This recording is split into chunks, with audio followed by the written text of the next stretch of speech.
दिल्ली के बाहरी इलाके में बसी एक झुग्गी बस्ती में आशा नाम की 17 वर्षीय लड़की अपने माँ पिता के साथ रहती थी। उसके पिता एक निर्माण स्थल पर मजदूर थे और माँ दूसरों के घरों में सफाई करती थी। घर में सिर्फ 2 कमरे थे और पढ़ाई के लिए कोई खास माहौल नहीं था। लेकिन आशा के सपनों की ऊंचाई उसकी परिस्थिति से कहीं बड़ी थी। हर रोज जब वह स्कूल जाती, उसके जूते टूटे होते, यूनिफॉर्म फटी होती और टिफिन में कभी कभी सिर्फ नमक रोटी। सहपाठी उसका मजाक उड़ाते और टीचर भी अक्सर उसे नजरअंदाज करते। धीरे धीरे आशा खुद भी मानने लगी कि वो ज्यादा कुछ नहीं कर सकती। आंतरिक संघर्ष, यह दुनिया मेरी नहीं है। एक दिन स्कूल में एक प्रतियोगिता हुई, भविष्य के भारत पर भाषण प्रतियोगिता।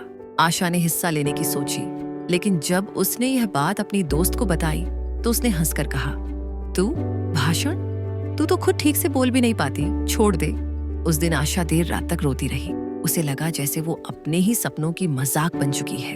उसने फैसला कर लिया कि वो अब कभी किसी प्रतियोगिता में भाग नहीं लेगी और चुपचाप अपने हालात को स्वीकार कर लेगी। सहारा, कोई तो है जो मुझ में यकीन करता है। लेकिन उसी शाम कुछ ऐसा हुआ जिसने उसकी जिंदगी की दिशा बदल दी। उसकी माँ काम से लौटकर आई और थकान से चूर होकर बोली, बेटी, आज जिस घर में मैं काम करती हूँ, वहां की मेम साहब कह रही थी कि उनकी बेटी स्पीच कंपटीशन जीत गई। मैंने उनसे कह दिया, मेरी बेटी भी बहुत समझदार है, बस उसे थोड़ा मौका मिल जाए। आशा की आंखें भर आईं। उसकी माँ ने उसके सपनों पर यकीन किया था। जब दुनिया ने उसका मजाक उड़ाया, उसी पल उसने मन ही मन ठान लिया, अब मैं हार नहीं मानूंगी। भाग यात्रा की शुरुआत मैं कर सकती हूँ।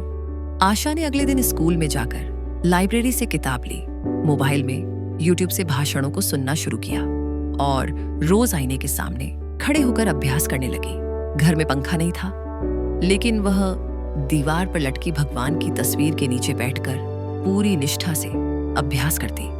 उसके पिता ने जब देखा कि वह देर रात तक पढ़ाई कर रही है, तो उन्होंने एक पुराना टेबल ला कर दिया। माँ ने अपने एक दिन की मजदूरी बचाकर उसे नया पेन खरीद कर दिया।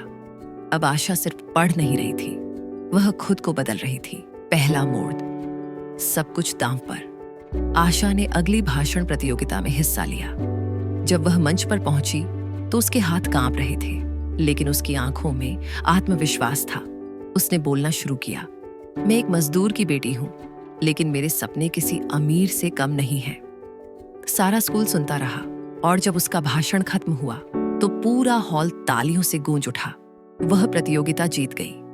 यह उसकी जिंदगी का पहला बड़ा मोड़ था। कठिनाइयां, हर सफलता की कीमत होती है। प्रतियोगिता जीतने के बाद कुछ लोग उसके खिलाफ हो गए।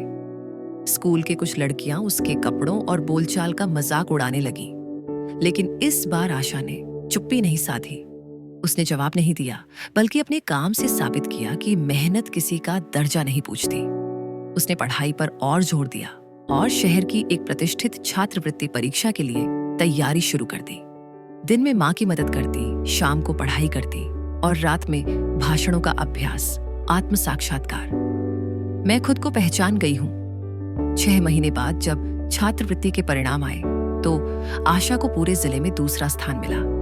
उसे एक नामी स्कूल में फ्री एडमिशन मिला और एक एनजीओ ने उसकी आगे की पढ़ाई का खर्च उठाने का वादा किया। उस दिन उसने आईने में खुद को देखा और मुस्कुराकर बोली, मैं वही आशा हूं, लेकिन अब मेरी सोच बदल गई है और मेरी सोच ही मेरी सबसे बड़ी ताकत है। परिवर्तन की शक्ति। अब मैं पीछे नहीं हटूंगी। आशा अब अपनी बस्ती की अन्य लड़कियों को भी पढ़ाती थी। वह उन्हें बताती थी कि कैसे हालात चाहे जैसे भी हों, अगर सोच सकारात्मक हो तो कोई भी लक्ष्य दूर नहीं। उसकी कहानी अब एक प्रेरणा बन चुकी थी। स्कूल में उसका सम्मान होता, लोग उसे उदाहरण के तौर पर पेश करते। नायक की वापसी। मैं सिर्फ एक लड़की नहीं, उम्मीद हूं। अब आशा 12वीं की परीक्षा में टॉप कर चुकी है और उसका सपना है IAS अफसर बनना, ताकि वह न सिर्फ अपनी जिंदगी बल्कि अपने जैसे हजारों लड़कियों की जिंदगी भी बदल सके। उसने खुद से कहा, मैं थक सकती हूं लेकिन रुकूंगी नहीं, हार सकती हूं लेकिन हार मानूंगी नहीं। कहानी से सीख, मॉरल ऑफ द स्टोरी, अगर हालात मुश्किल है तो सोच को मजबूत बनाइए। जब सोच बदलती है तब इंसान की किस्मत भी बदल जाती है। आशा की तरह कभी हार मत मानो, क्योंकि इंसान की सबसे बड़ी ताकत उसकी सोच होती है।